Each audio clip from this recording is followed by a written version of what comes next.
Eh ben, on voulait une soirée marquante. Je crois qu'on l'a eu. Le PFL Paris 2. Qu'est-ce qui s'est passé, la vache? Une soirée dingue, une soirée avec beaucoup de MMA, au moins 6 heures de MMA, de 17 heures à 23 heures, 6 heures de MMA, des combats dingues, des KO dingues, des soumissions dingues, au moins 5 combats qu'ils ont fini au premier round, voire même beaucoup plus parce que c'est les 5 premiers combats qui ont fini au premier round. On va pas revenir sur tous les combats, on va revenir sur le co-main event et le main event. Mais on peut quand même souligner la présence de plusieurs combattants français, des Belges, etc. On a eu quand même des gros combats. Félicitations à eux, la plupart ont gagné malheureusement. Certains Français ont fini KO. C'est bête, mais voilà, ça arrive, c'est du MMA.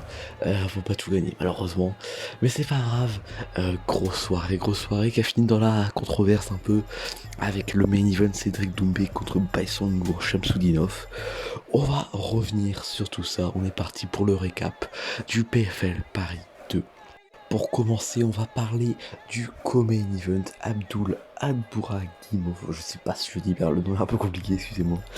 Contre Jack Grant, c'était le co-main event de la soirée et on a eu vraiment. C'est un combat entre deux mecs qui maîtrisent le grappling, mais à 100%. Il me semble que Jack Grant est ceinture noire de JJB, donc les deux maîtrisent vraiment bien leur sport, le grappling. Donc le combat s'est déroulé principalement au sol, mais c'était quand même intéressant parce que tellement qu'ils maîtrisent, ça reste vraiment plaisant à voir. C'était vraiment cool à voir. Et on fera déjà une bonne mention spéciale à Abdul qui est rentré sur la musique de John Cena. Et ça, mon gars, ça c'était très cool. Apparemment, les commentateurs ont dit que c'est sa marque de fabrique, pardon, qui faisait ça un peu à chaque fois. Je sais qu'il avait fait ça lors du dernier PFL Paris, le premier. Donc il le refait. Très cool à voir. Il mérite la victoire, juste pour ça. C'est cool à voir, surtout quand t'es fan de Cassure. Hein, c'est toujours plaisir. C'est toujours plaisir. Et donc, on a quand même eu un combat vraiment serré. Hein. On n'a eu pas de KO, pas de soumission. On a été jusqu'à la décision des juges.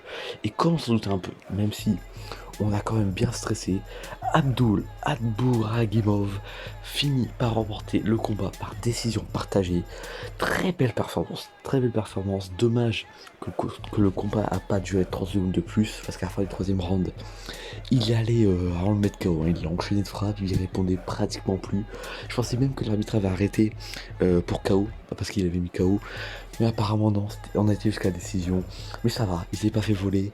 Victoire de Abdul qui gagne et qui reste pas vaincu parce qu'il a eu une défaite, mais il me semble qu'il est en 18-1. C'est quand même très très beau. Cédric Doumbé versus Baisango Shamsudinov, le main event de la soirée. Gros match, gros combat, le combat le plus attendu, peut-être pas de cette semaine parce qu'il y a quand même Benoît Saint-Denis contre Dustin Poirier qui est très attendu notamment par moi qui suis très fan de Benoît Saint-Denis.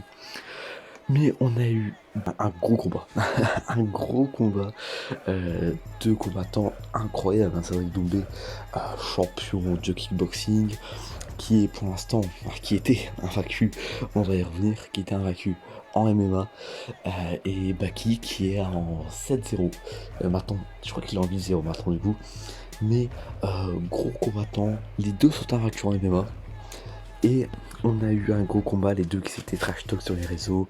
Doumbé qui avait dit qu'il finirait dans la Doumbé ambulance, qui était avec son protège-dents Doumbé ambulance. Voilà, il nous a bien fait rire Doumbé, mais on a vu quand même que quand il y a du combat, Cédric Doumbé ne fait plus de blagues, hein. Là ça frappe fort. Et on va commencer, je vais faire un peu plus détaillé. On arrive avec déjà Baki, Baki il arrive sur un. Il arrive calme, il avait dit en interview, moi je stressais pas quand je suis arrivé, ça allait, j'étais concentré. Donc il arrive, puis autour de Cédric Doumbé qui arrive avec le célèbre. Ce qui était cool, c'était très très cool à voir. Le public qui à chaque fois est à fond derrière Doumbé. Et bon, la dernière fois il était rentré dans la tête de Jordan Zebo avec ça, parce qu'il avait forcé à faire une erreur, un total high kick. puis on reconnaît la suite, KO en 9 secondes, incroyable. Cette fois-ci ça n'a pas marché, Baki il avait dit je m'en fiche, tout le monde peut crier Baki t'es mort, c'est pas grave, ça va aller. Moi je vais rester calme, je vais rester dans mon game plan. Et c'est ce qu'il a fait, Baki il est resté calme, et on a eu vraiment un chouette combat. Premier round, le KO il pouvait arriver, mais Doumbé il avait dit en interview d'après combat que le plan c'était de mettre la pression en disant ouais Baki je vais mettre KO au premier round, c'est de l'eau, pour que Baki il stresse et qu'au premier round voilà, il commette des erreurs. Mais il a dit que le KO c'était pas ce qu'il cherchait au premier round. Voilà, il cherchait surtout au premier round, voilà, il fait pas trop d'action non plus. Comme ça, Baki se dit ok ça va, pas KO au premier round. Et deuxième, troisième round, il est beaucoup plus, il attaque beaucoup plus et là il peut contrer et paf KO de Doumbé. C'était ça la stratégie. Je pense qu'il y a aussi d'autres stratégies, mais on n'a pas tout vu non plus. Vous savez pourquoi. Donc ensuite, on a quand même Baki qui a fait un combat incroyable, une très très belle performance. Baki qui a fait 5 takedowns tentés, 5 takedowns réussis. Très beau, très beau Baki qui était très chaud. Du coup, on a vu le sol de Doumbé qui avait dit qu'il voulait le cacher le plus possible. Là, il était obligé, 5 takedowns, 5 amenés au sol. Il était obligé de montrer son sol et il était très bon. Il s'est vraiment vite relevé des 5 takedowns. Baki qui est comme spécialisé comme grappling, s'il arrive à s'en sortir contre Baki, vraiment Doumbé peut être très fort parce que là on n'a pas eu le troisième round, mais forcément là on aurait pu, ça aurait pu être une victoire de Doumbé, on aurait pu tout avoir, de toute façon on peut pas imaginer vraiment le scénario vu que c'est parié, c'est ça qui est bête. Donc on a Baki qui s'en sort, Doumbé qui s'en sort pardon, Baki quand c'est takedown, il met des belles frappes, Baki. Premier round pour Baki. Premier round Baki, je pense que tout le monde est d'accord. Baki s'en est vraiment bien sorti sur le premier round. Bon, le deuxième, Doumbé, il était beaucoup plus à l'aise, c'était la stratégie, pas de KO au premier round, mais du coup deuxième, troisième, il savait que Baki allait être un peu plus agressif, donc voilà, il peut contrer, mettre des belles frappes. Donc deuxième round, Doumbé, je pense que on est d'accord là-dessus aussi. De toute façon c'était comme ça, hein. C'était 19-19, ça veut dire que premier round pour Baki, deuxième round pour Doumbé. Donc ensuite on a troisième round. Et c'est là que tout devait se décider. Là, on aurait dû avoir un KO, une soumission ou jusqu'à décision des juges. Malheureusement, Doumbé se plaint de sa jambe, de son pied. Alors on se dit, qu'est-ce qui se passe? L'arbitre, Marc Godard, qui dit non, je peux rien faire. Doumbé, ok, les deux continuent à se battre, mais Doumbé il peut plus vraiment marcher dessus, il peut plus marcher. Donc Baki le regarde, les deux se parlent vite fait. Baki il regarde l'arbitre, il dit bon, est-ce que tu peux aller pour son pied et tout? Doumbé aussi, tu vois, Doumbé, les deux sont d'accord. Marc Godard il dit bon, bah, ok, s'il peut plus se battre, on arrête. Et Marc Godard arrête le combat. Victoire de Baki par TKO, c'est-à-dire KO technique. Donc en gros, il était plus en état de se battre, Doumbé, donc victoire de Baki. C'est pas par abandon, c'est pas par arrêt médical. C'est bizarre, c'est bête en fait parce que ça. Bon, il compte pas vraiment comme un KO du coup, parce qu'il était pas inconscient.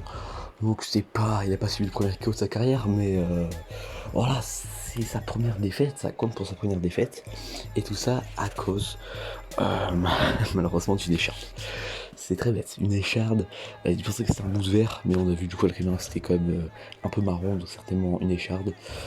Il a dit en interview que bon ça pouvait arriver, ça pouvait être, je sais pas, quelqu'un avec ses chaussures qui a ramené une écharde sans faire exprès. Ça reste quand même bête, on n'a jamais vu ça à l'UFC quoi, donc bon, c'est vrai que beaucoup vont vanner le PFL là-dessus. Le PFL qui dit comment ça peut rivaliser avec l'UFC. L'UFC on n'a jamais vu ça, une écharde, c'est pas la faute du combattant, il a une écharde, il doit arrêter le combat là-dessus. C'est très bête, surtout pour un main event, un des combats qui était le plus attendu. Forcément tout le public a hué. Forcément parce que il voulait voir vraiment du combat.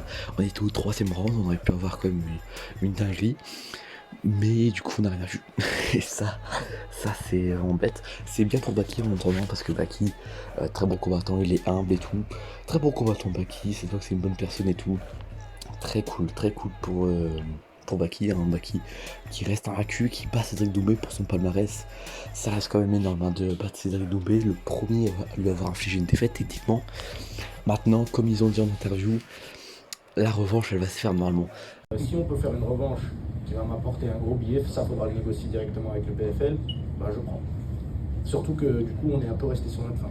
Après, Baki a dit, moi, normalement, peut-être l'UFC, peut-être Ares, mais tu vois, faudrait vraiment beaucoup d'argent. Mais avec de l'argent, il y a moyen. Il a dit une plus grande salle, il pensait que la salle allait être plus grande. Donc, possiblement, on peut avoir la revanche. Peut-être au Stade de France, on sait jamais. Peut-être, voilà, peut-être Baki va à l'UFC, Cédric le rejoint. Ah oui, il faut la revanche à l'UFC, pourquoi pas. Après, du coup, il serait pas dans le menu, ça me dirait. Mais bon, franchement, très très cool à voir. Très bon combat. Très bon combat, je pense que tout le monde a bien stressé, surtout ceux qui ont parié de l'argent. La plupart ont parié de l'argent sur Doumbé. Force à eux. Hein. J'ai vu, ils ont parié 200 € sur Doumbé, 2000, 20 000. Il y en a qui sont à la rue, voilà, mais en même temps, voilà, fallait faire confiance à Baki. Moi, j'étais pour Baki. J'étais pour Baki.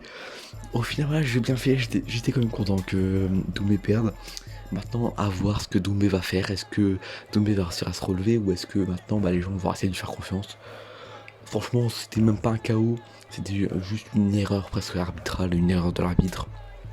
Donc franchement, pour moi, Doumbé, il peut continuer sereinement. Moi, de toute façon, je vais pas dire Doumbé il est nul, Doumbé est excellent, Doumbé est un très bon combattant.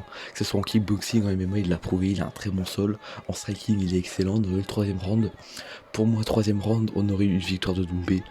Parce que troisième round, on sentait qu'il était plus agressif. Je crois qu'il a mis une bonne frappe déjà dès le début du troisième round. Après, on peut pas faire l'histoire, voilà, mais pour moi, on aurait eu une victoire de Doumbé.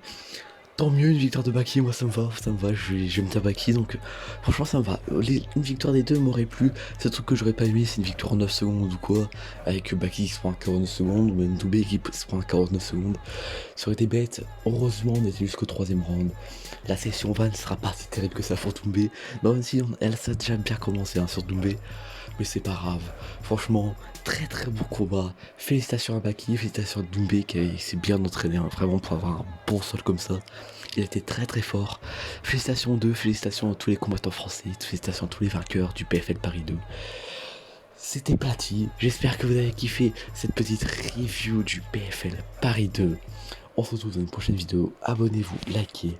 C'était Platy, bye tout le monde.